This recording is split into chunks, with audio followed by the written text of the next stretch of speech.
Okay, everybody, welcome back. So in this section, we're going to take a look at the drums and we're going to do a little gain staging. So let's go ahead and let's just play back this song from the beginning. As you can see, I have all the faders turned down to 0.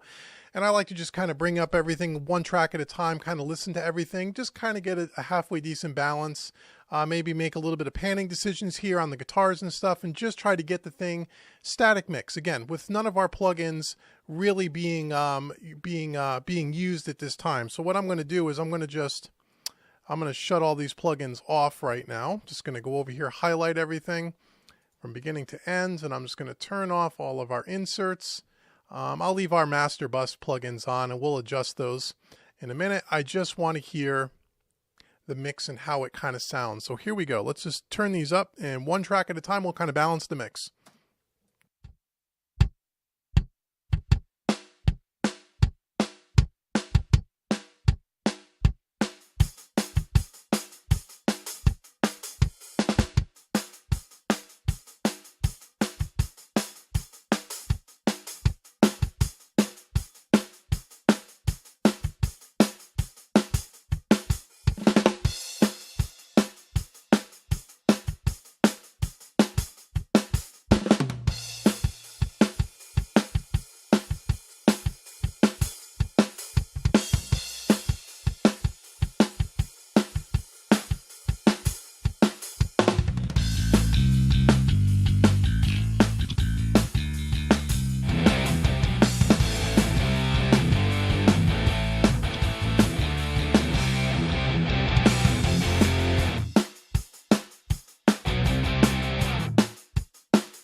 I won't change just to suit you. Your dress blowing in the wind. I see me running through the hayfields. That's your dream, but that's not me.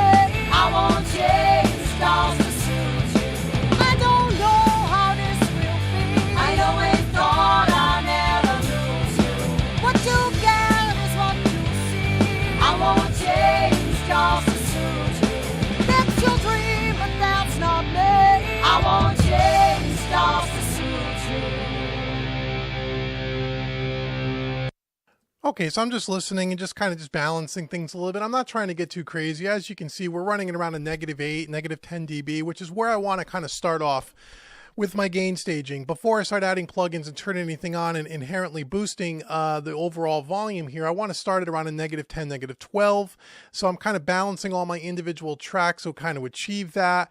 And then I can always turn my buses a little bit up or down to kind of make up for the difference, if you know what I mean. I don't get too crazy about this. A lot of people spend a lot of time really worrying about exactly, how much the gain staging should be. And, just make sure you're around a -10, -12 on your master fader. You don't want any individual track clipping, obviously. As you saw here on the lead vocal double track here, I just used some clip gain and turned it up about 4 dB because it was recorded kind of conservatively, which is fantastic.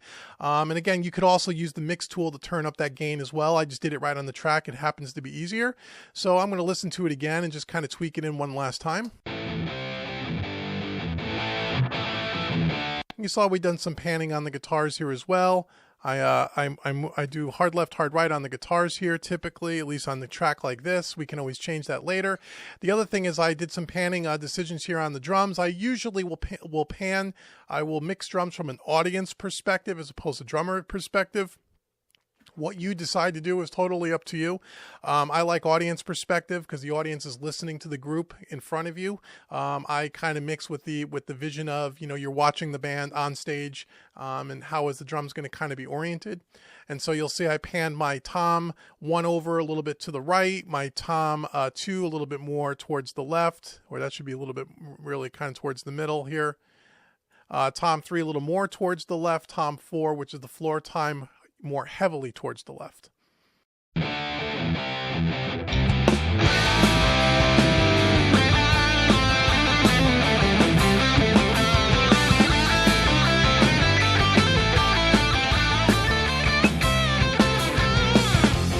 far as I can remember, you never made a single effort. Okay, so you can even see on this lead vocal track, you know, they recorded it, and it's at like a negative 24 dB. So we're going to have to boost some level here on this lead vocal, which again is totally fine. Nothing wrong with that. I'd rather have it conservative and have it too hot. Now, again, as I mentioned a few minutes ago, you can I can use the mix tool. I could turn that on and use that. That's one way to do it. Or I can go ahead and I can just highlight the lead vocal track, and I can just go ahead and boost this up. Now you can see by the lead vocals, you know, it's dynamic of a track because in the chorus she gets a little bit heavier than in the verses. So you can either split the sections of the song up where the choruses are on one track and the verses are on another. That's one way to do it. Or you could come in like this if you wanted to, which is, you know, just to show you a different way of doing things. You can chop this up and I can say, okay, well, here's the verses. I want to make the verses a little bit heavier to kind of match the dynamics of the chorus a little bit. If we wanted the chorus to be louder, we can always do that in automation in the end.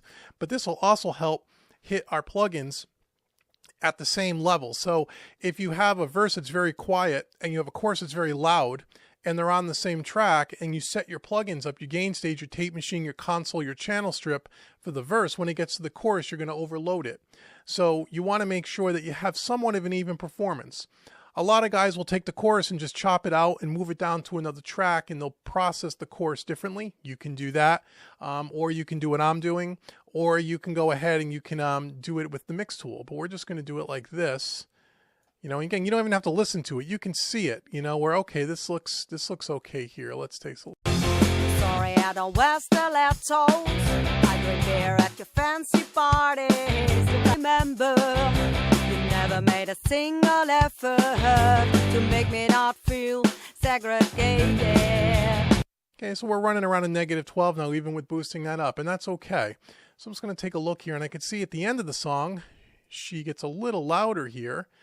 Towards the end. So again, we can just come in here and we can just, you know, maybe chop that a little bit. And again, there's many ways to do this. This is just one way I'm trying to show you to try to even the performance out a little bit. I'm going to save it. Now, what one you can do is if you have a bunch of cuts made in this track, so you don't inadvertently move one at a time, you can always just highlight the whole thing. Let's see, did I grab everything? I think I did. Yes, and you do a Command B, and that'll make it one block or one full range of audio. The fact of me being different is to you just another symptom. You can accept how I'm not what you expected. You can stand I smoke and drink, and that I'm not what you may think. I don't know how this will be. I always thought I'd never lose you.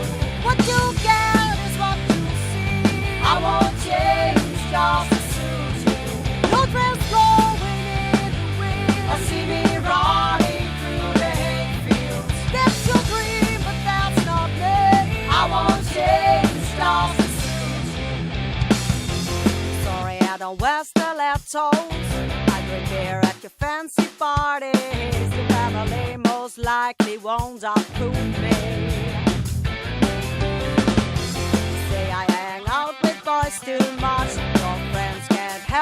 common. You find it hard to be the man you used to.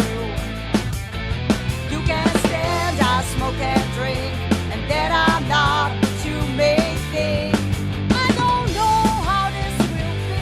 I always thought I'd never lose you.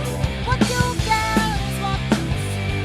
I won't change, just to suit you. No dress flowing in the wind. I see me running through the hayfields. That's your dream, but that's not me.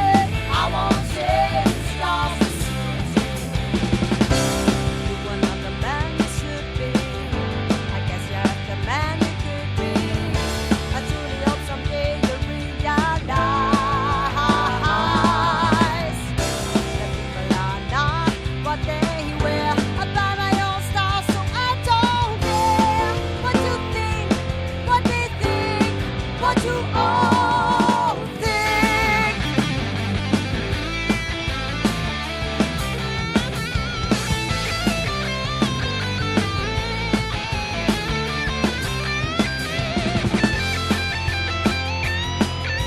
Okay, close enough. We're at around a -9-ish, -10-ish. You saw I lowered the buses a couple of dB as well, just to be a little on the safe side. Close enough. So this is what I kind of do. Now again, you could spend more or less time on this, but this just gets you in the ballpark, okay? And for instruction purposes, this is going to be close enough. So now what we're going to do is we're going to start off with our drums. Okay, so we're going to start off with our drums. We're going to mute everything else at this point. We're going to start off with one track at a time, okay? And we're just going to go through. I'm going to show you how I process and how I kind of set up and hit these analog plugins with Signal, okay? That's what we're going to do here. So we're just going to go ahead and we're just going to mute everything. We're just going to start with our kicks. Now, before we get to that, I want to make sure we're going to start off on drums. I want to pick a drum bus compressor because we didn't do that yet. So here on our drum bus, we have our our tape machine, right? We have our console, and then we're going to go over to a mix bus compressor for our drums. And I'm going to use, again, it's an SSL mix, so I'm going to use the Slate Digital, where is it here? Slate Digital FG Gray, which is the SSL emulation. I love this on drums. I use it all the time. I mentioned it in the last video that it's a good idea to have this plugin in your arsenal because it's a really great plugin. So we're going to go to a 2-to-1 ratio to start. We're going to go kind of a fast release. We're going to do a slow attack. We're going to keep the makeup gain at 0 right now. We're going to do 100% mix wet on the mix, and we're just going to kiss the needle a couple of dB. That's all we're looking to do. So now on this drum bus here, I want to turn on my 3 plugins. I'll turn on my mix tool, turn on my tape machine so we can see how we're hitting things. And we're going to start with the kick drum. Okay, we're just going to go ahead. Oh, before we do that, we need to do auto align. Sorry, I didn't do that already. I didn't do the prep of that. So I want to show you how I do that. So we're going to start off with all the drums here, right? So the very first thing we're going to do with auto align is a phase correction tool. We're going to start with the overheads. Okay, what auto align is going to do, if you don't know what phase problems are, I'm assuming most of you that are watching this, you do, but if you don't, let me just quickly explain it. So whenever you have multiple microphones on an instrument like drums, where you have a 5-piece drum kit and you have 5 different microphones, a couple of overheads, maybe even a couple of room mics, you can have anywhere from 7 to 10, 12, 15 microphones. And what happens is the drums are all bleeding into all those different microphones. So for example, the snare drum. So if you have a mic on the snare drum, right in front of the right above the head of the snare drum, and you have an overhead mic, both of those microphones are picking up this hit of that snare drum. When the drummer hits the snare with the stick, the time that it takes from the sound to actually leave the impact to the snare mic is going to be shorter than the time that it hits the overhead mic, right? Because the snare mic is closer to the snare than the overhead. The time difference between those two microphones is going to be phasing. And so because those things come at different times, what's going to happen is those microphones are going to be out of phase with each other. And when you do this kind of dynamic across an entire drum kit, what will tend to happen is the drums will get a little more thin sounding and a little less meaty.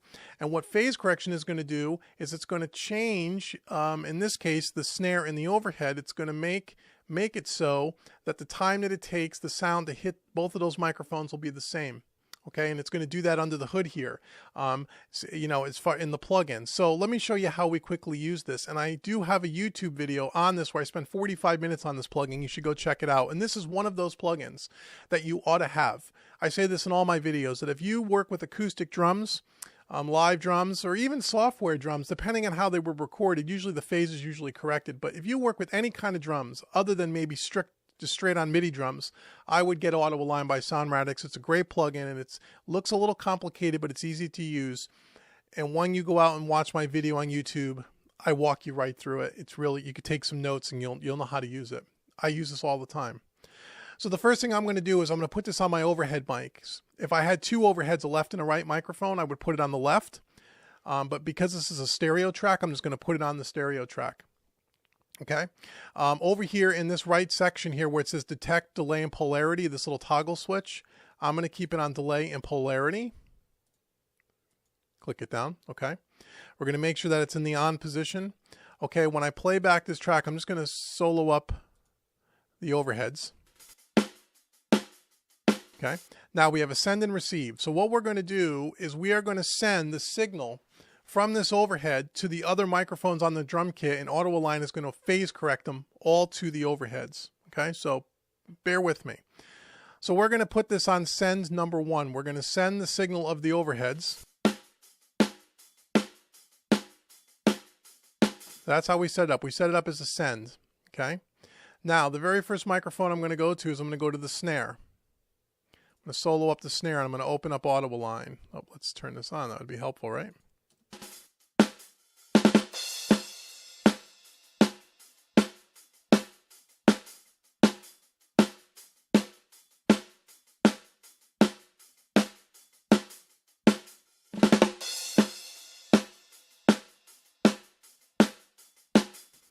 Is we're looking to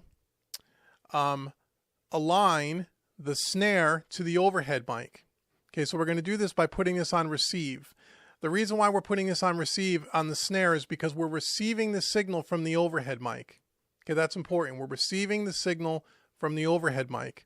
And when I hit this playback,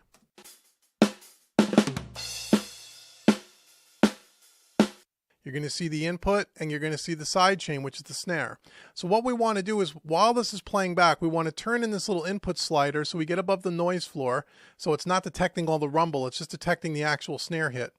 Okay, we want to turn these up, and you're going to see the graphic get really nice and tight. When the snare hits, you're going to see the graphic, and it's going to kind of go away and kind of in rhythmically with the snare.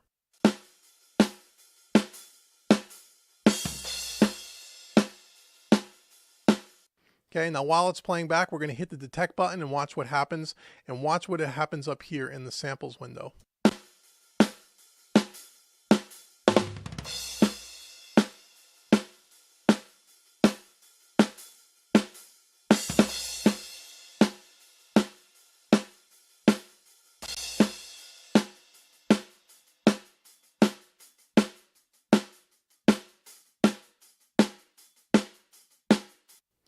Okay, so what it did is it detected that the snare mic was 11 samples out of phase with the overhead mic, and it corrected it by plus 11 samples, meaning it moved it ahead 11 samples to put it in line or align it with the overhead mic. So now the overhead mic and the snare are in phase with each other. Okay, so that's how we do that. So we're going to do this with all of the drums. Now, if we had a snare top and a snare bottom mic, in this mix we don't have that, but if we did, we would first align the bottom snare mic to the top snare mic, and then we would align the snare as a whole to the overheads. Okay, again, go watch my video on YouTube, and it has a bigger drum kit than what we're working with here, and I take you through all of that. Okay, so now that we're done with the snare, let's move over to the kick drum. Let's turn it on. And we'll put on delay and polarity. First thing we're going to do is we're going to raise this above the noise floor to make sure we're getting above the noise floor. And then we're going to hit detect and delay and polarity.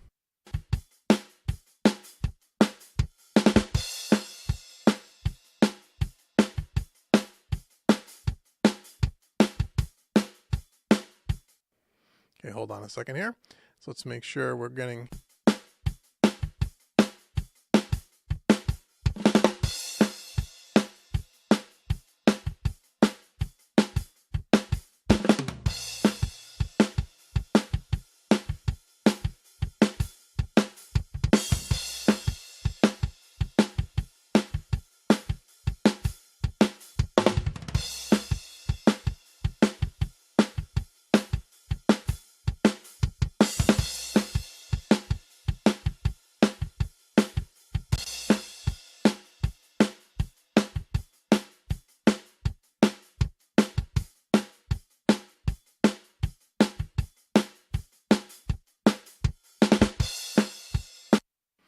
Okay, so here it corrected at 140 samples, and it's a lot more off than the snare. Why? Because the kick drum mic is further away physically than the snare overhead mic.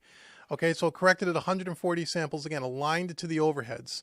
Okay, now we're going to do the same thing on the hi-hat. We're going to go through the same process on all of these. I'm just going to turn all these on. We're going to do the hi-hat, and we're going to do the toms as well. Now, when we get to the toms, we're going to actually, we're not going to do the rooms, and I'll explain why in a minute. When we get to the toms, because there's no headphone or there's no mic bleed, we're going to have to go over where he actually hit the tom and loop it so it can sense it. So we're not trying, because there'll be a bunch of dead space between it. Okay, so here is the hi-hats.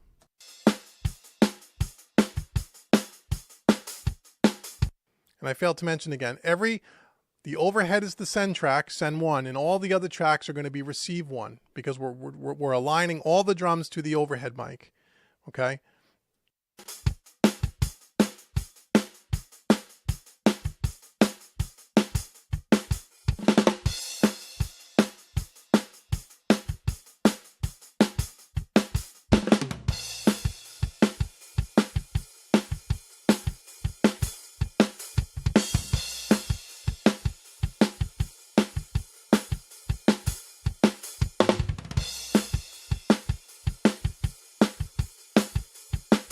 Okay, 79 samples. So I just go through, okay, there's our overhead, tom 1. Now for our toms, we got to go find the tom hit. And here he only hits toms a few times throughout the song, so this is going to sound a little repetitive.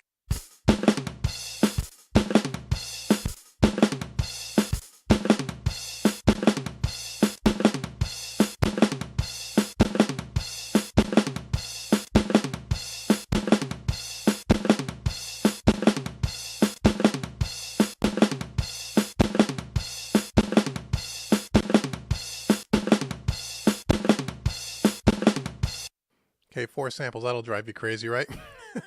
But that's what you need to do. Now again, if there was a bunch of bleed on the tom mics to where you heard the snare, the hi-hat, and the kick before he actually hit the tom, I would just let the bleed kind of take over that part. But because we don't have that, we have to find the actual hits and do this. So now we're going to go over to tom 2. We're going to do the same thing. Again, it doesn't hit tom 2 very much.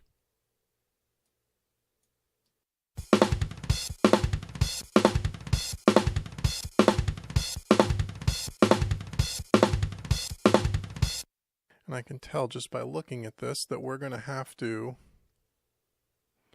maybe increase this a little bit, this clip gain, because he barely hits it.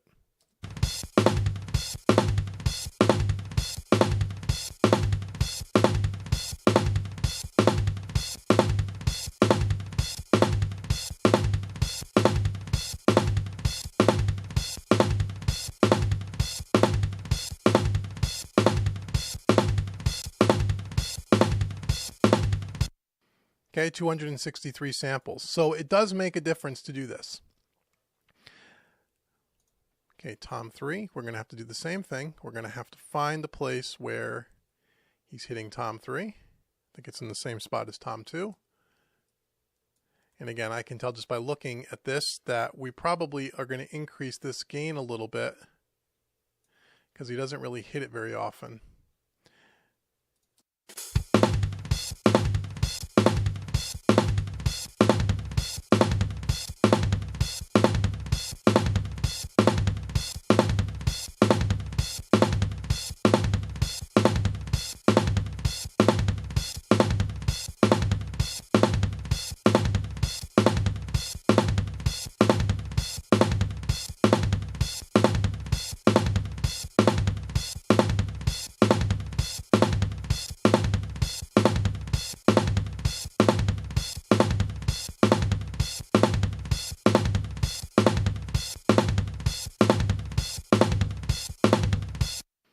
Okay, 39 samples. Okay, and lastly, tom 4. Let's find where he hits tom 4. Hopefully a couple of times here. He does, not very many times, but he does here.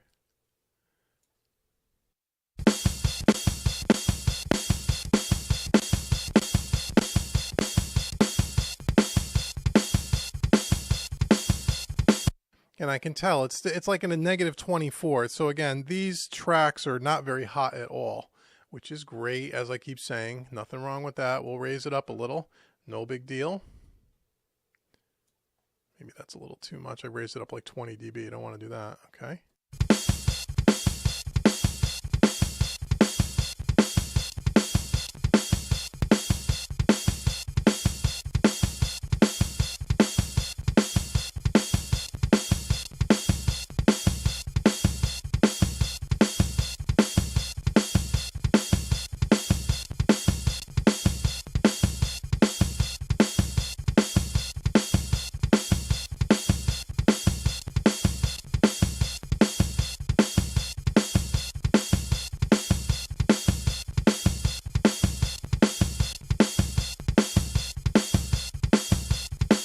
Okay, -10 samples. Okay, so that is how you use auto align to align everything to the overhead mic. Now on the room mics, I don't use auto align, and the reason for that is typically the room mics are further away from the drum kit, and we want to hear that room sound. It's going to be, if you try to align the room mic, sometimes it tends to sound a little strange. With room mics, the whole idea of room mics is there's going to be an ambient kind of a feel. So I don't typically do it with rooms, just all the close mics. Okay, so now if I were to play back a section here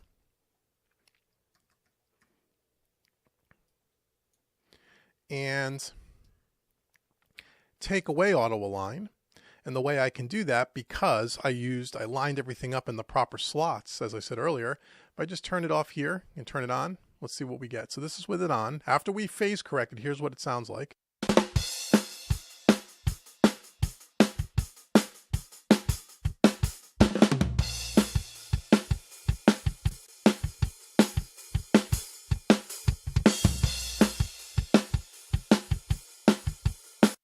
Okay, where you hear it the most is in the snare. Turn up your monitors a little bit. I don't want to clip the video here, so I need to be careful on how the audio is here, but it's where you really hear it is in the body of the snare. The body of the snare gets a little bit thicker when things are in a line. When you take it away, it tends to thin up a little bit.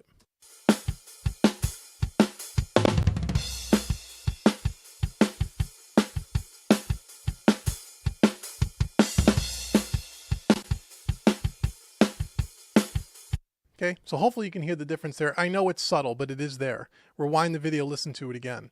Okay, so now that's what we got going on with phase correction. Phase correction is done. So now we're just going to start off with the kick drum. We're going to walk through the rest of our tracks here. So here's our kick drum.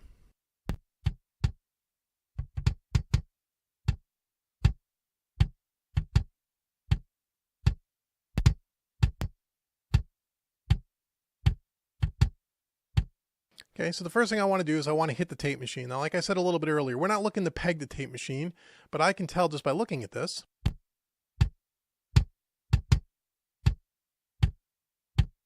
Things are done very conservatively. We're barely hitting the tape at all. So we can turn up the input.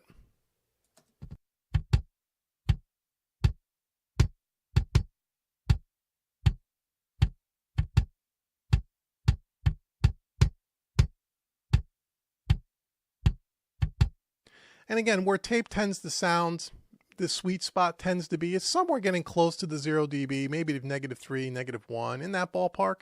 So again, we could turn this up 10, 11 dB if we wanted to, or we can leave this at unity, and you can always go and you can do what I did, whereas you put the you turn up the clip gain, or you can put an instance of your mix tool on here if you wanted to, and you can do that as well. But because I want to make sure all our plugins stay lined up in the proper slots, as I talked about a little earlier, I already can tell all the drums, and just by playing back the kick,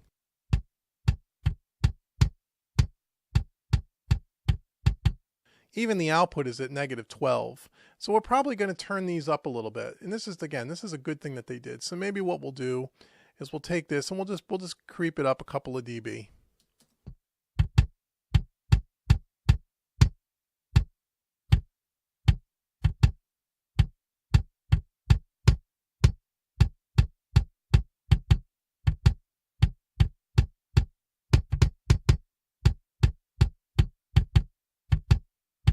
So on the very heaviest hits, maybe you're clipping the light every once in a while, not a big deal. Okay, and then from there we're going to go into our virtual console collection.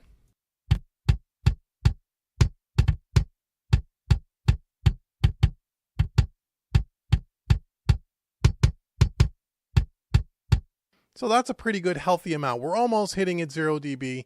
That's pretty close. Now remember, when we turned up the input of the tape machine, it automatically turns down the output because we linked the input and the output are linked together. But if you turn this little chain on and off, now when I turn up or down the input, the output is separate.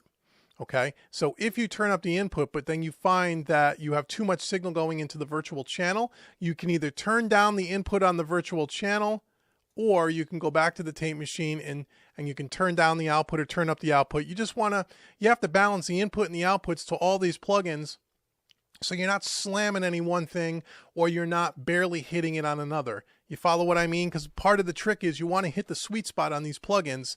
And if you're barely touching the needle, you're really not getting the full effect of the plugin.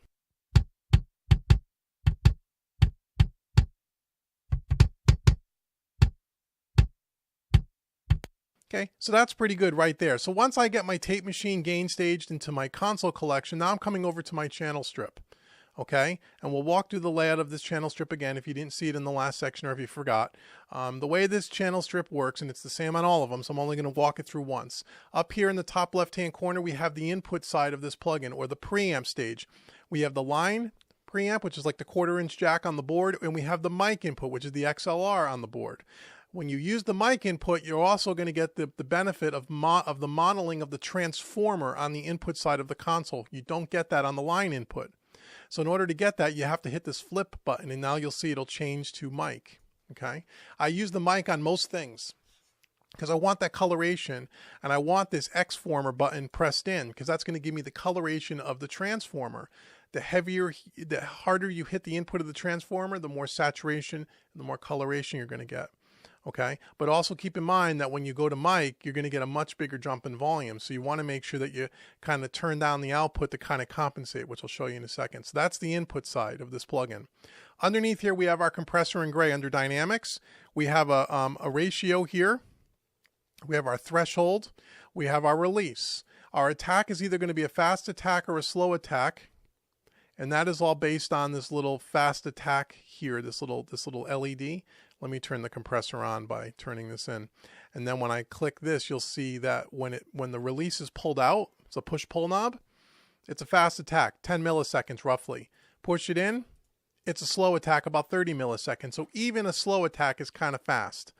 So on drums, and we'll listen to this in a second, I'm going to do this on a slow attack, because on this particular channel strip and on this console, a fast attack really gets rid of all of the punch from the drums. And this is a rock tune. So even though I would typically use a fast attack to kind of push the depth of the drums and back in the mix a little bit so it sits behind the guitars and the drums, on something like a Neve or an API, on this console, by using a fast attack, I tend to find that it cuts off too much of the punch. And so I'm going to use a slow attack, even though it's still fairly fast. Underneath, and we'll set this up in a second. Okay, underneath here in green is our gate, which we're not going to use. And then down here we have the 3 buttons to turn the dynamics on and off, which is our filter section. We could turn our expander on and off here and our compressor on and off here. Okay, so we're going to leave our compressor in. Under here we have our filters, our low cut and high cut filters. Okay, we can put that pre-dynamics, meaning that we can you have the filters before the signal hits the compressor or after. I typically will do it before. In the middle, we have our EQ, and top here in red, we have our high frequency, plus or minus 15 dB from 1K to 1.5K, excuse me, to 16K. This can either be a bell or a shelf. If it's out, it's a shelf. If it's in, it's a bell curve. No variable Q. Here in green is our high mid frequency. This does have a variable Q that you can see right here, plus or minus 15 dB again, from 600 hertz to 7K. Underneath here in this light blue is our low mid frequency. Once again, a variable Q from 200 hertz to 2.5K. And then down here in brown, we have no Q. It's just like the high frequency. It's either a bell or a shelf from 30 hertz to 450 hertz. Okay. And this right here, this button in the center, equalizer, select, turns, you can see the low frequency turns black, out it turns brown. That's because this particular plugin they modeled, there was different series of 4000E consoles. Some had what was called the black knob EQs and some had the brown knob EQs. To me, the brown knob sounds a little bit more colorful, a little bit more musical. The black sounds a little bit more transparent, a little bit more clinical. So it depends on what you're going to be using it for. We're going to start with the brown, and you turn the EQ on and off from this button here. You can also put the EQ before or after the compressor by using pre-dynamics. It'll go before the compressor. You push it out, it'll be after the compressor. We're going to do it before, and then you could do a dynamic, a side chain dynamic thing here. Here's our power button to turn it on and off. Okay, and over here on the right hand side, they also modeled the output transformer, the actual fader, and all the circuitry in the fader to this particular console. So we have our fader knob here, turns up and down. Okay, so if you're cranking in the input on the input side, like I said, you want to compensate by turning down the output. Okay, so that's what this fader is. Over here we have an output knob. Now this output knob does the same thing as this fader knob does. It reduces the output volume of the plugin. The difference is the output knob is completely transparent. When you lower this down, let's say 10 dB, the effect of all the analog circuitry and the way the signal travels through this fader, you'll hear that subtly, very subtly in the audio path. If you want more, if you want to hear the full coloration of the channel itself, the actual fader and all the circuitry inside of that, you don't want to lose any of that. You'll just turn down the output here. This has nothing to do with the coloration and harmonic distortion of this fader. Okay, the more you push these faders on a console, the more harmonic distortion, a little bit more grit you're going to get. Okay, so if you're getting too loud on the output side because you cranked up the input, instead of turning it down here and losing some of that coloration, you can keep this still at 0 and you can turn it down here, which is what I kind of do, a few dB. Okay, that's how we use this plugin. So now let's go ahead, let's talk a little bit, let's get this thing rolling.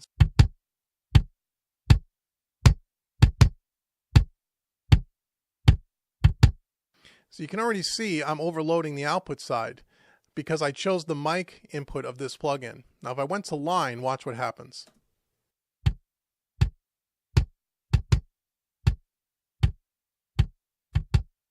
Okay, the mic side is much more hot, okay? So, but you want to have the coloration, so what do? You hit the flip button, and you can't turn this down anymore. You can only turn it up. What you can do is use this minus 20 dB pad and then turn up the mic side.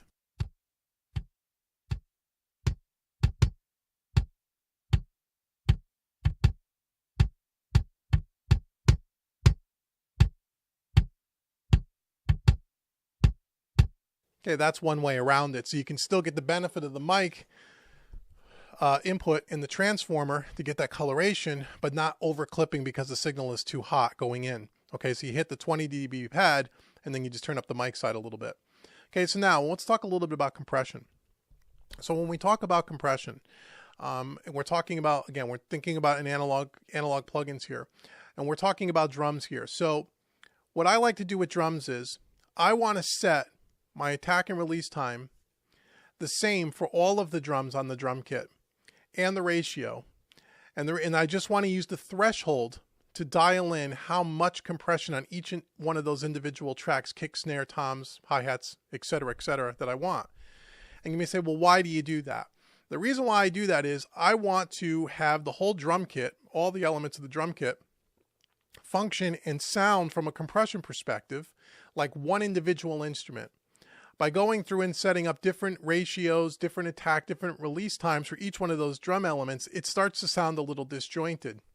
And so I want that cohesive sound. So once I get the attack and the release and the ratio set for the drums, I'll copy those settings across all the drum tracks before I start using EQ. Okay, and then I'll know that all my settings for the compressor are exactly the same, and then I just use the threshold to dial up about how much compression I want. Now again, for this particular track, and when I work with channel strips and this kind of style of mixing, what I'm looking to do as far as compression goes from a channel strip point of view is I'm looking to do what I call controlled compression. I'm not looking to compress any more than about 3 dB of compression on any more of the drum elements, except maybe the overheads. Maybe I'll compress those a little more if I want to hear a little bit more of the entire kit, a little bit of the room. Sometimes on the rooms I'll compress a little bit more, maybe 6 dB.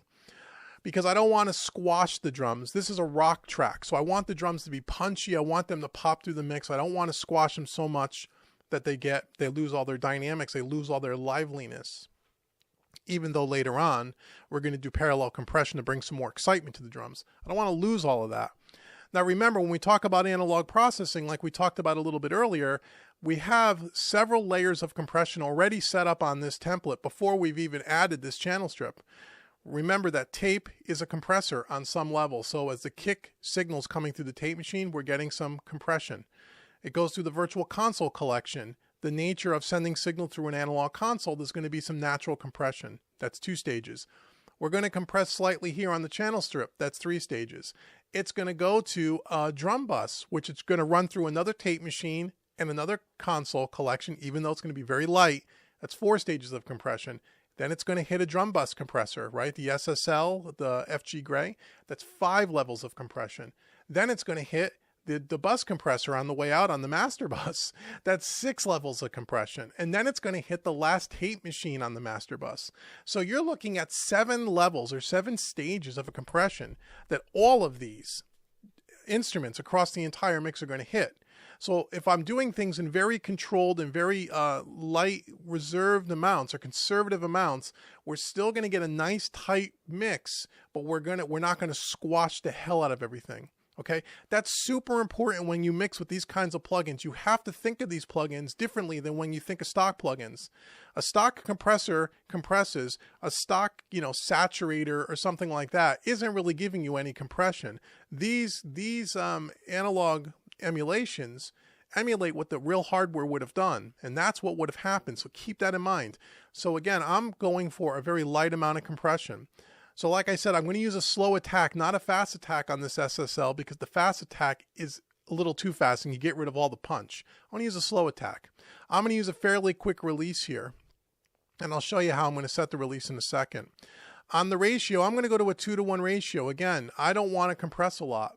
I just want to kiss the needle and I just want it to tighten up. I don't want you to hear the compression here, okay? So much. I want it to be kind of transparent, colorful, but controlled. And then I'm just going to use the threshold and dial that into taste of how much compression I want to have. The compression reduction meter is right here in this amber and red color. We'll see it in a second. So if I play this back,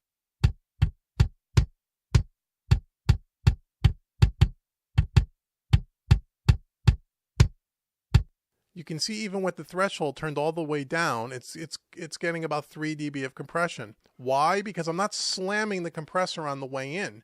Okay, I turned it all the way down and I'm not really achieving much more compression. And I want to back this off a little bit and I want to push the preamp a little bit harder. So this is like a balancing trick. And again, this is why these plugins are a little bit unique. So I turn down my output volume on my plugin. I'm going to turn it down another 3 dB so I can allow myself to push the mic line a little bit more to get a little bit more signal into the compressor. Because remember, the signal is flowing through the preamp into the compressor.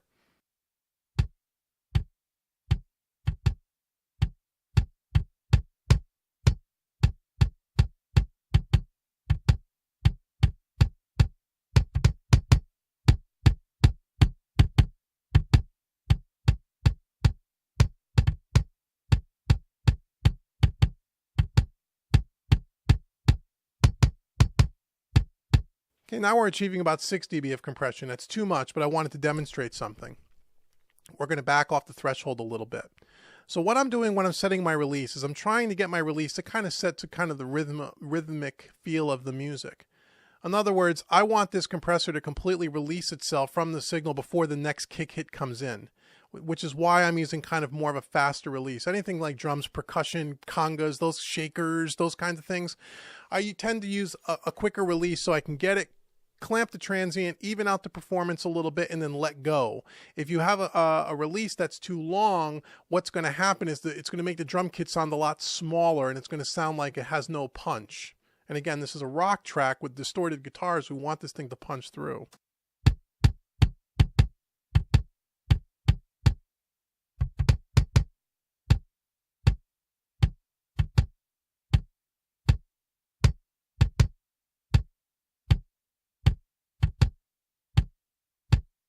So you can see the gain reduction light is kind of pulsing with the kick, which is what we want.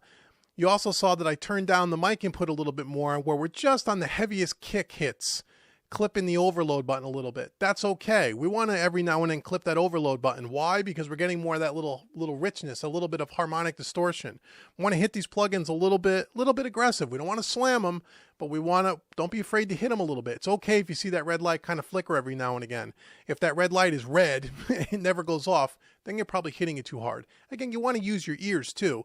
Don't worry about the visual so much. I'm just showing you how the plugin kind of works, but ultimately we're using our ears. And then again, we're balancing the level, output level of the plugin with the fader here and with this output knob. So if I turn this down even more,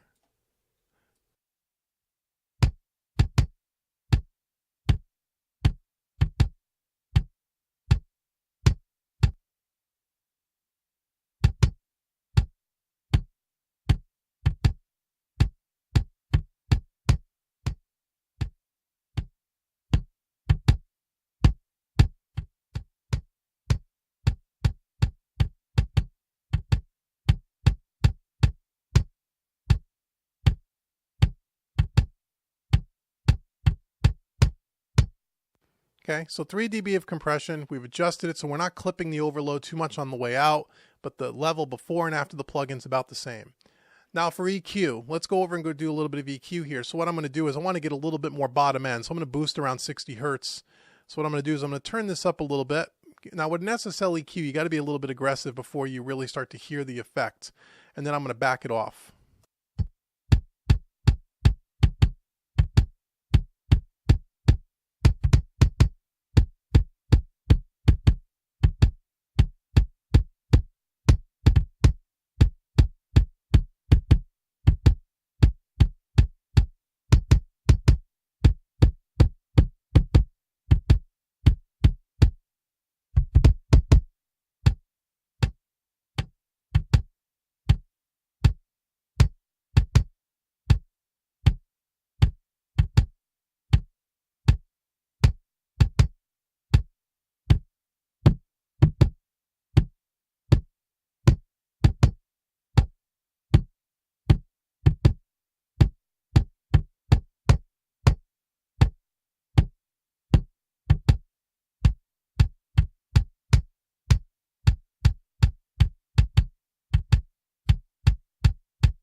Okay, so I'm not really getting what I want out of this kick drum. I want to get a little bit more low end, a little bit more thickness, and this EQ's not working. So what I'm going to do is I'm going to bypass this EQ completely. I'm not going to use this EQ.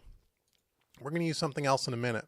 And again, I tried to do it pre, then post the compressor to see if that would make a difference. It really didn't. I'm going to show you a plugin that I use that'll really make this kick drum really come to life.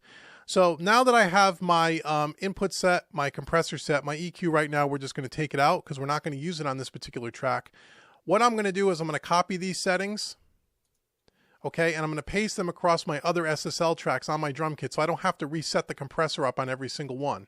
Okay, so if I come over here, we're going to turn on all these plugins now for the next set of tracks here just so we don't have to futz around with it, right? Okay. Here we go. So we're on our snare track. Now if I open up my SSL and I'm going to just hit paste, you're going to see the compression settings are going to go where they need to be. So is the input of the mic. So we just want to be careful about that. Okay, I'm going to open up my hi-hat. I'm going to do the same. I'm going to paste them. So again, all my compression settings, it's going to copy the settings exactly. I'm going to skip over the overheads because the overheads is a stereo track. And these are mono tracks that I'm working with now. So I have to make sure I set up the stereo tracks separately. We're going to paste them. We're going to paste them. Whoops. Now this takes a few minutes, but we're doing this in real time, folks. This is what it really takes. Okay. Paste. And then lastly, the rooms are a stereo track, so I got to do that separately as well. When you're using universal audio plugins or Waves plugins, remember they come with two versions. They come with a mono set of plugins and a stereo set of plugins. Not that you have to buy them separately. They come together when you buy a plugin. So if you're using a mono track, you want to make sure you're using the mono plugin, the mono version of it. If you're using a stereo track, you want to use the stereo. So on the Universal Audio, for example, you'll see at the top here, it has a little M for mono. The stereo version, which I have here on the overhead, doesn't have a little M. That means it's stereo. So what I'm going to do is I'm just going to set up the release and the ratio. Oops. And we'll deal with the threshold by itself. And I'll do the same thing with the room. Now again, once we get to the bass and the guitars, it's going to change. This is just for the drum kit. So the compressor goes in. We're going to use a quick release. We're going to use a 2-to-1 ratio. And then we will dial in to taste. Okay. So now that we got the kick right here, we copied everything over. Now I want to get some EQ sounding on this kick. So I'm going to show you an awesome plugin that I use, and I recommend this to all of my students. For $50, this is the best plugin you can buy if you want instant kick drum. It's called the Plug-in Mix Clarisonic. I use this a lot on kick drums. Now this is really just an easy to use fancy EQ, which is going to give us a lot of sub-level to our kick drum. So if I play this back now.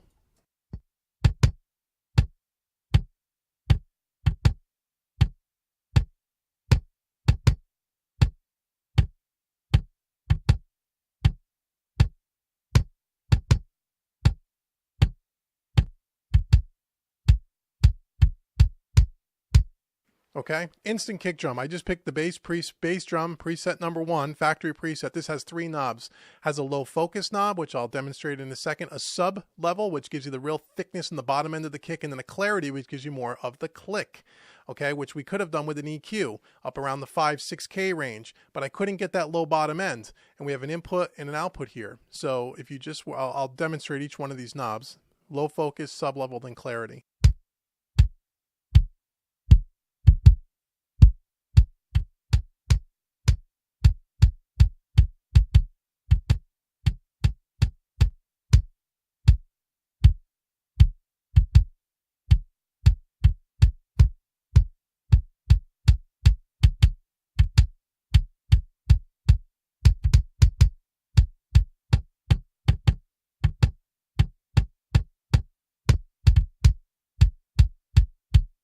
Instant kick drum sound.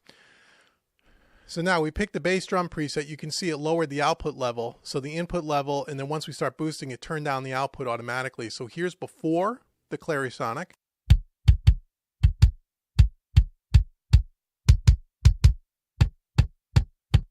Excuse me, this is before.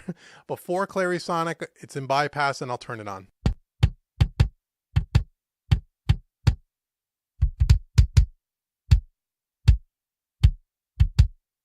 Great plugin. Pluginmix.com, $50, best plugin you'll ever buy. Now again, I stuck this on after the channel strip because I want this is an EQ, and because we're doing boosting, typically what I'll do, if I'm doing boosting, I will put the EQ, or in this case the Clarisonic, after the compressor on the channel strip. If I'm doing lots of cutting to get rid of a lot of stuff, I'll do it before the compressor. That's just, and again, there's no right or wrong. That's just kind of the way I do it. You got to listen with your ears. But normally when I use the Clarisonic, I put it last in the chain. Okay, so that's kind of our kick drum sound. Okay, so there's our kick.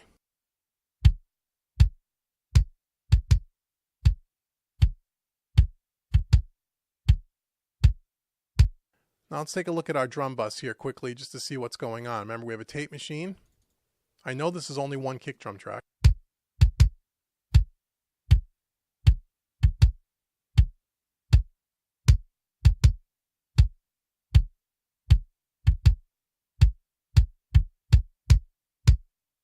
Okay, right now it's kind of conservative because we only have the kick drum playing. Once I bring in the rest of the drum kit, we're going to be hitting this plug-in a little bit harder. This is on the bus. I'm just trying to quickly set it up.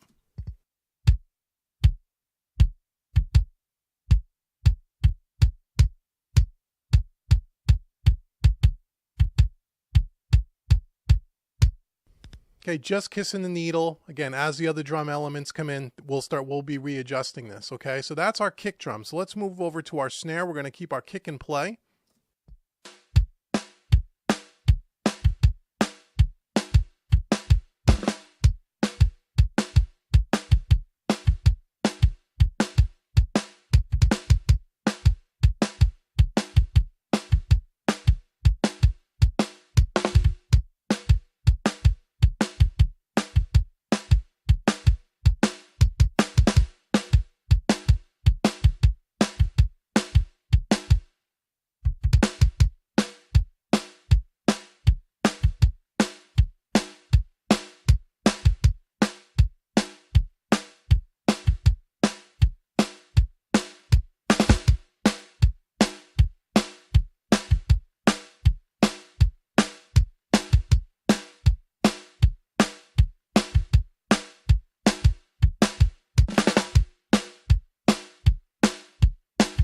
Okay, you can see on the compressor here on the snare, because again, I've already have my release, my attack, my ratio already set, and the threshold from the kick drum copied over.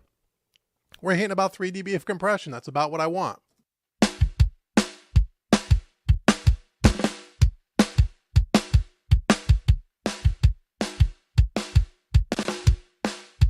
You can see when I go to a fast attack how much more compression you get. Now we have 10 dB of compression.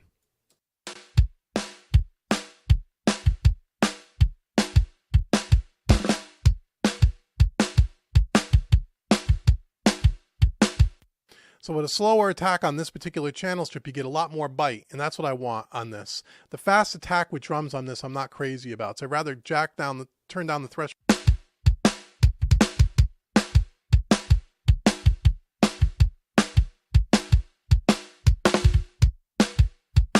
And again, we're hitting the overload a little bit. It's clipping a little. When a snare, that's good. We're going to get a little hair on the snare. That's a good thing. Okay, now for EQ. Let's turn the EQ on. And let's go ahead and let's see what we can do here. So first thing I'm going to do is I'm going to try to bring in a little bit more meat around that 250 range. Let's see what we can find.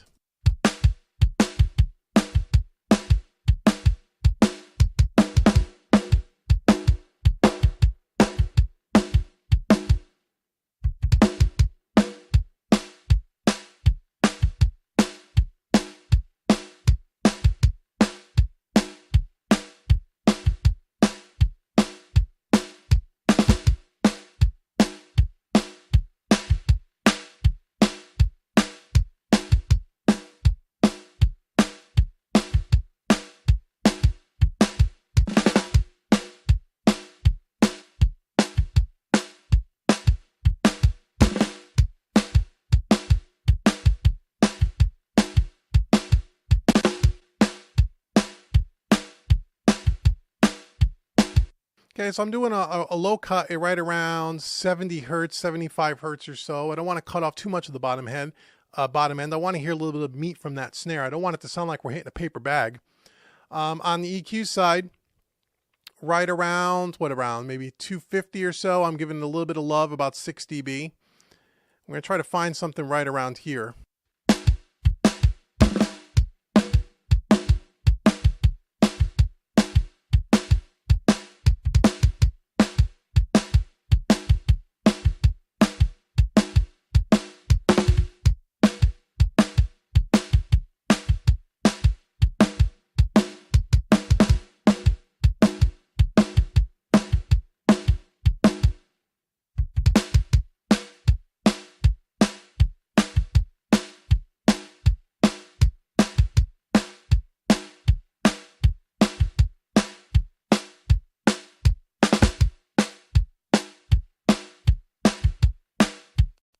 Okay, so before the plug-in, it sounds a little thin. It sounds like he's hitting a paper bag, not a snare drum. After the EQ, I'm putting in quite a boost here at around 240 hertz, about 6-7 dB to give it a little bit more bottom end. I want some meat to that snare drum. I don't want it to sound real thin and kind of bag hitting sounding.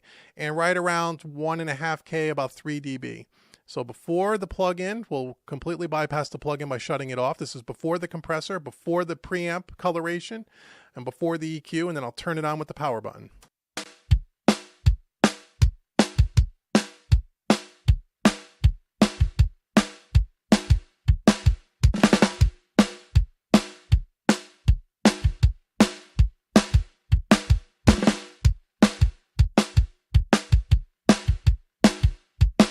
You also hear the sustain of the snare come out a little bit more.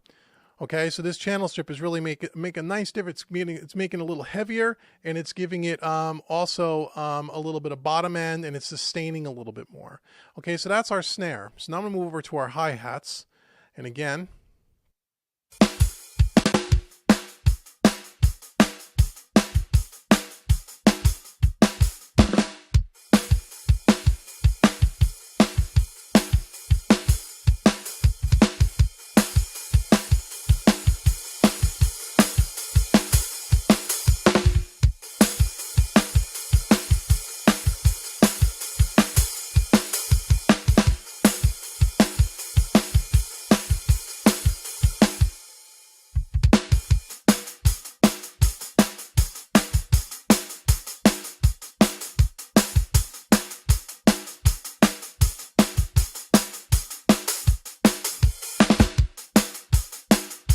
Okay, so again, about 3 dB of compression or so. Again, all the ratio attack release are the same. It's dialing the threshold to taste. Keeping that mic input still side, same as on the kick drum, putting enough signal into this to give us a nice amount of compression, but we're not overdoing it. We got a low cut filter. I'm going to roll this off at right around the 80-90 hertz. And then for EQ, I'm just going to brighten it up a little bit. That's all I'm going to do. I'm going to put the EQ in, pre-dynamic.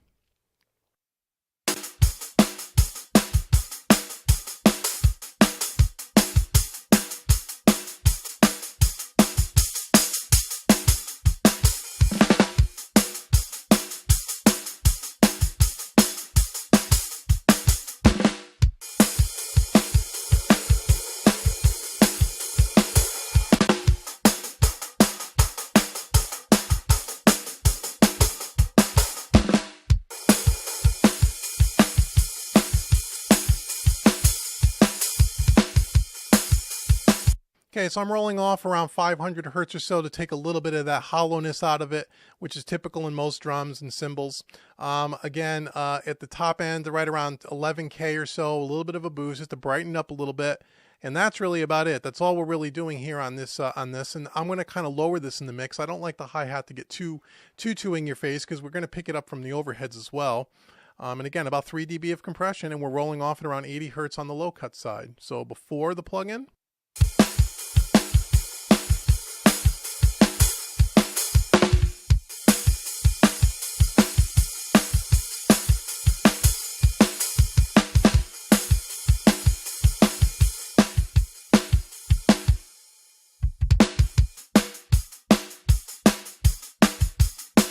Okay, now let's go to the overheads.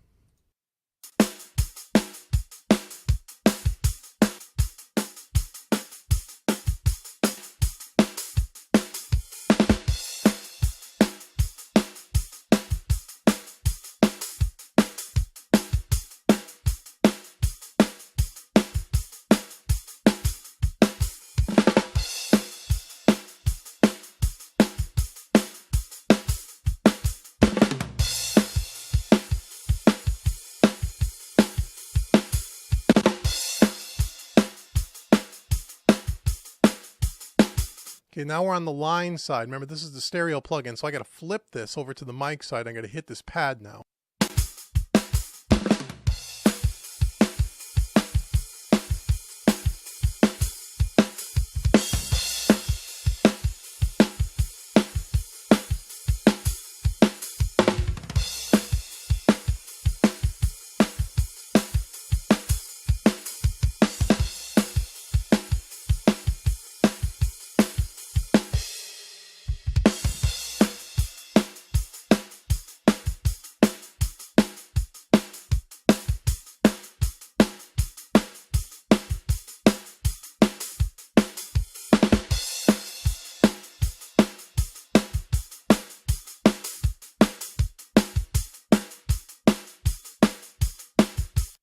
Okay, so I'm hitting the overheads a little harder with the compressor. Want to compress it a little bit more to bring the whole kit out a little bit, about 6 dB. Again, we're not slamming it too hard. Pushing the preamp kind of hard here. We're getting this clipping on the overload light, but it's not like staying red all the time, so it's just giving some of that color, and then I'm turning down the fader here to compensate for before and after. Now on the EQ side, again, I'm going to go ahead and I'm going to try to brighten this up a little bit. I'm going to get rid of some of that boxy sound in that 300 to 500 hertz range.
Okay, so again, rolling off around 80, 90 hertz to get rid of the real low end. That might have been done at the recording side because I don't hear much going on there, but just to be safe.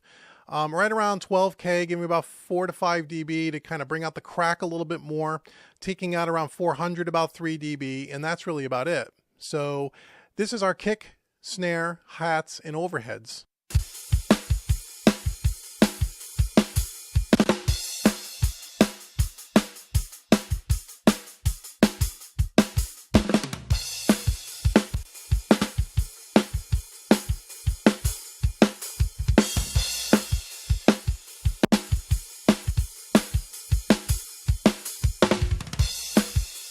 Okay, so you heard me take away the SSL, and I know there's like a little stutter in the audio. That just happens when you're turning on and off 3-4 channel strips at once. You can hear everything gets kind of flat, and with the channel strip, everything gets a little thicker and it gets a little bit brighter. Sounds a little bit more present.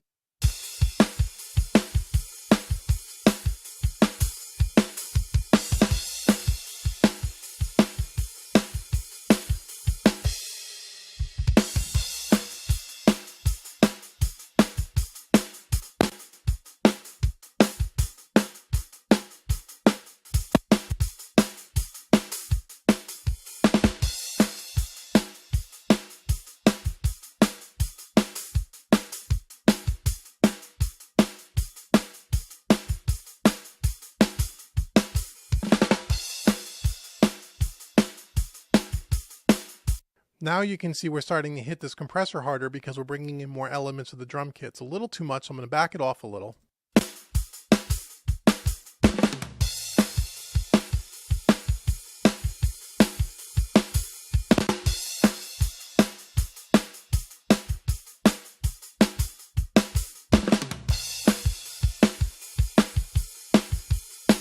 Okay, so the FG Gray really brings this thing to life.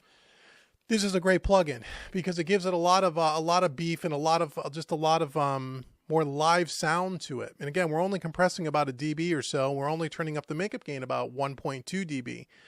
So it's not so much volume, it's more of a feel. It just everything sustains a little bit more and it gets a little bit more beefy.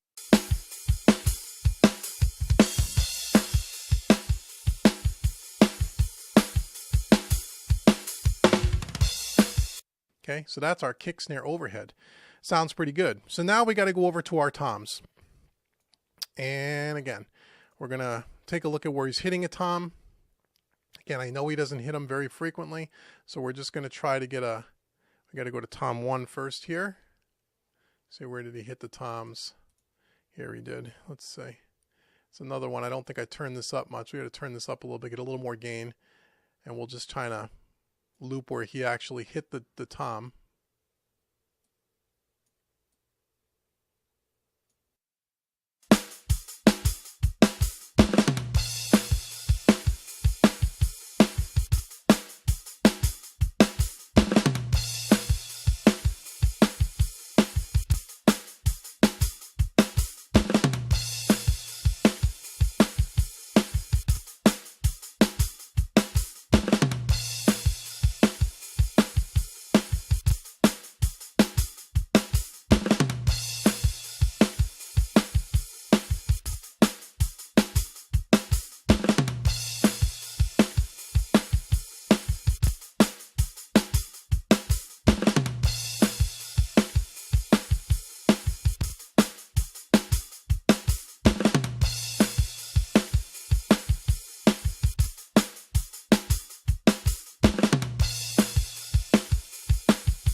Okay, so again, we're doing a low cut around 70 hertz to get rid of the real low end stuff. This is a small rack tom. Again, compressing about 3 dB of compression or so. The preamp set on the mic side, on the mic input with the transformer. Giving a little bit of beef around 100 hertz because it's a little thin sounding, and we're taking out some of the boxiness at around 400 hertz, and that's really it. So before the plug-in with this one tom hit.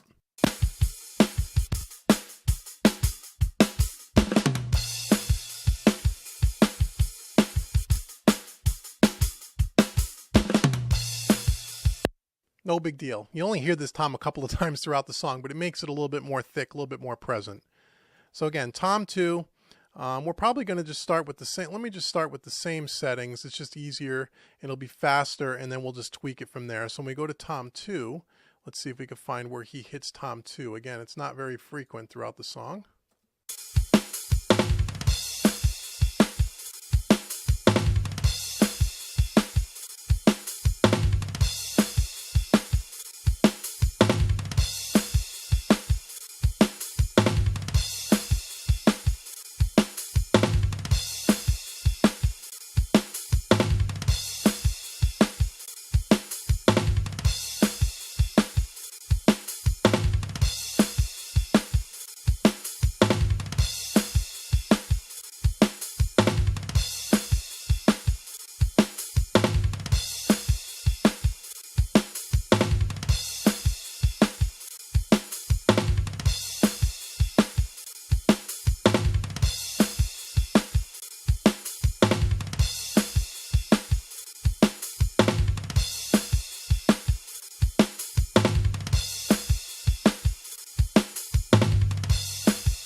Good enough.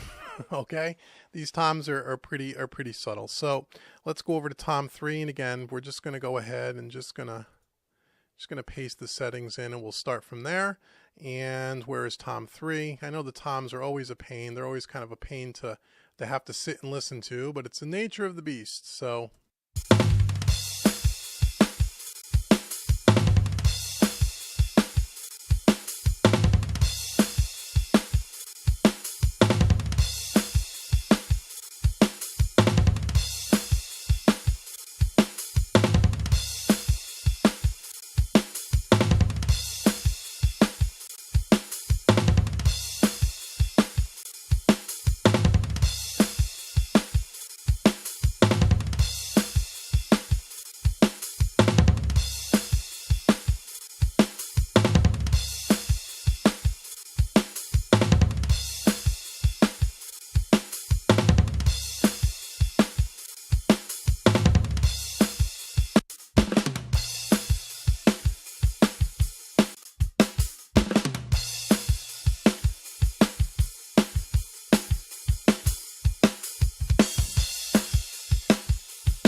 okay, so we're just dealing with the toms here. Again, no big deal. You can see what I'm doing on the plugins here.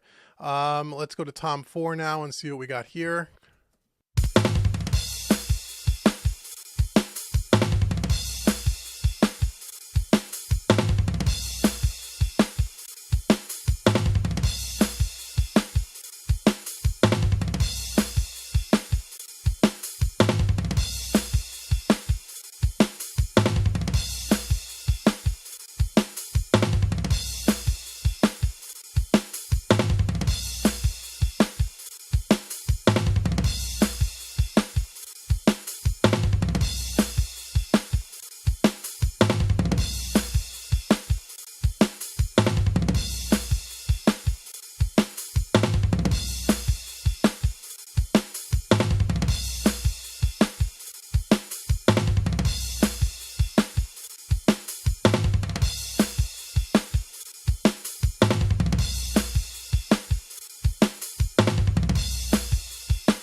Okay, so here we're doing, again, same compression settings, about 3 dB of compression, a low cut filter right around 20 hertz to get rid of the real low end.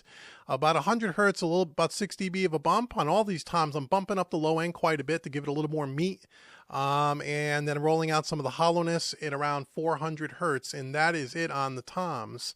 So now, and unfortunately, again, I wish you hit the toms more where we can get a better feel for how this sounds. But what we'll do is we have a tom 2, 3, and 4 roll right here.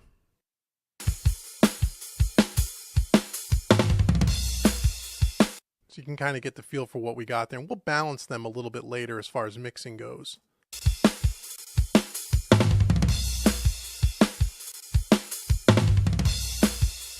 Okay, so the toms sound pretty good. So that's what we're dealing with right now. Now let's move over to the rooms.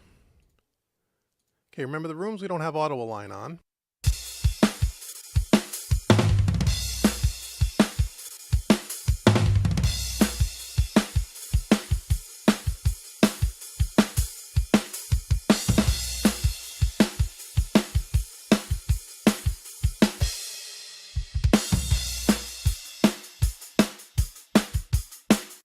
Okay, we're going to turn up the input gain a little bit on this because it's just, again, recorded very conservatively, which again I keep saying is a good thing, and it is a good thing. You can see that it's not recorded really hot, so we're going to give it a little bit of love here, 5, 6 dB.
Okay, so here on the dynamic side of it, on the filters, we're rolling off around maybe 40, 50 hertz and everything below.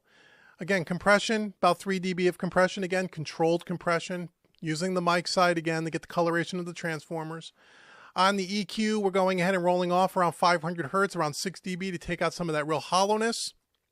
Around 8, 9K, 9K-ish, about a 3 dB bump.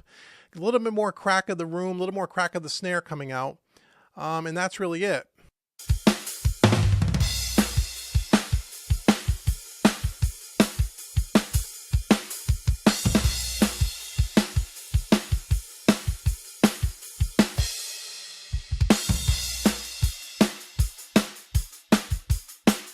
Okay, so now I'm checking the drum bus. Now that all the drums are done, and we got a pretty decent mix here so far, making sure that we're not killing anything and slamming the plugins on the bus at all. I'm constantly going in and tweaking the buses. After we process more elements of the mix, you'll see me go into the buses, tweak the tape machine, tweak the console, tweak the compressor, make sure we're not over compressing, making sure we're getting enough signal into the plugin to kind of hit the sweet spot, and just make sure everything is staying somewhat gain staged and balanced. And then we're also going to check the master out here. So let's check first the drum bus. Here's the tape.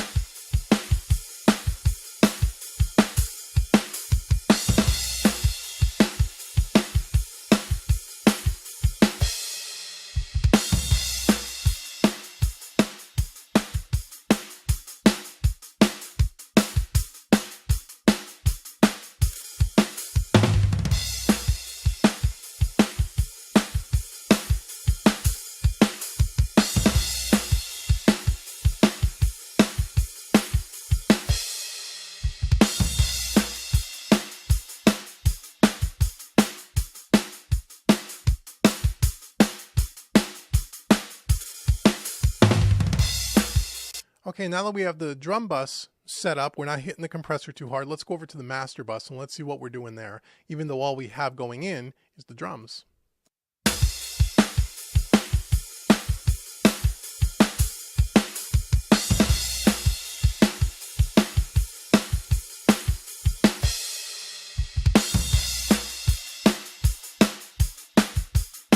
Okay, you can see how much compression we have on the master bus. That's probably too much. This is where we got to tweak this in. So again, I'm on the SSL here on the master out. We're going to do a slow attack here, and then we're going to do, what are we doing? A 2-to-1 ratio, and we're going to use the threshold to dial it into.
Okay, so I adjusted this compressor. So again, we're just kissing the needle a little bit. We're using an attack time of 3 milliseconds here, 3 milliseconds. We're using, again, just kissing the needle here. We're doing about a 2-to-1 ratio, and we have a fairly quick release on this just to get rid of the compressor, not clamping down too hard.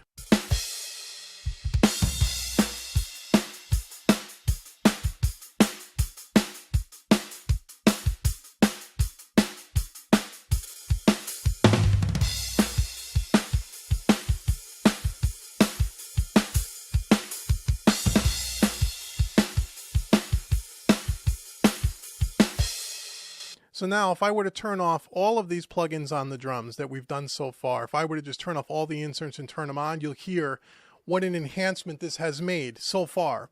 Now again, keep in mind when I turn these on, you're going to get kind of a stutter in the audio. There's nothing I can do about that. Just bear in mind. So this is before, then I'll turn them on. This is auto align, the tape machine, the console collection, the channel strip, everything.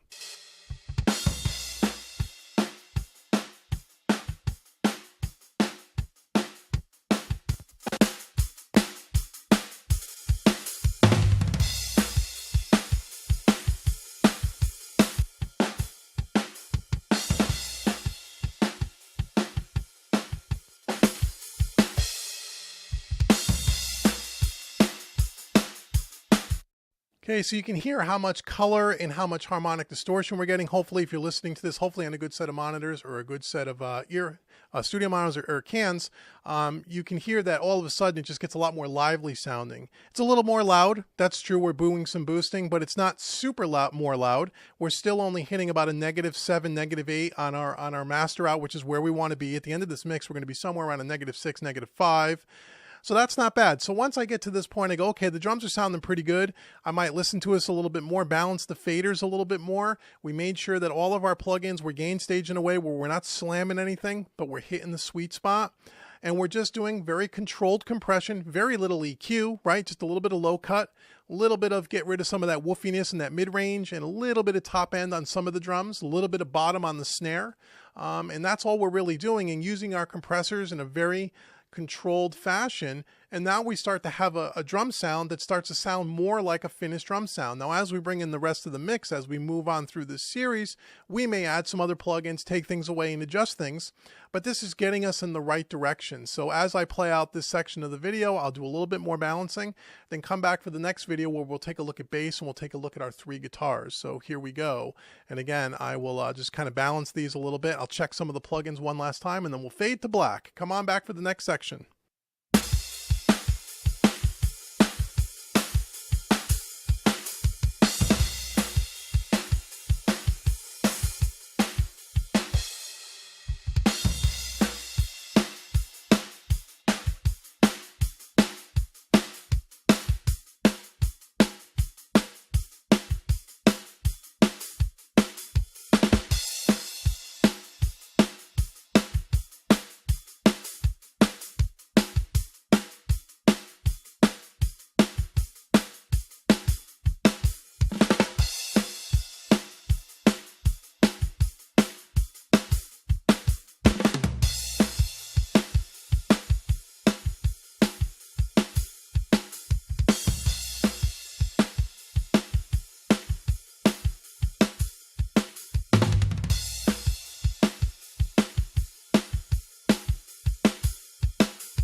See you guys in the next section.